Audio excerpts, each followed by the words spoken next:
Paano daw ba niya malalaman kung may value yung mga video na ina-upload niya? So, para malaman po natin guys kung may value ba yung video natin o wala, panuorin niyo muna yung video niyo bago niyo i-upload. And then, after nyo panuorin, tanungin niyo yung sarili niyo kung kunyari kayo yung audience na nanood doon sa video niyo.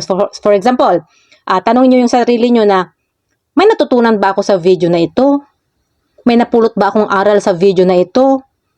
Na-entertain ba ako ng video na ito? Nawala ba yung problema ko sa video na ito? Natuwa ba ako sa video na ito? Mga ganun ba guys? Or pwede ko bang i-apply ito sa sarili ko? Mga ganun. So kung yung katanungan na yan ay meron dyan sa video mo, ibig sabihin may value. Kasi kapag yung video natin guys is may natututunan yung iba, may mga na-entertain sila, so ibig sabihin may value yung video natin. Hindi po yung gumawa ka lang ng content na para lang sa sarili mo, yung parang wala lang, nagpo-post ka lang ng video na para sa sarili mo. Gumawa po tayo ng video guys para sa mga audience natin, hindi lang po para sa sarili natin, kundi para sa mga audience natin, para panuorin nila, para makarelate sila at papanoorin nila yung video mo.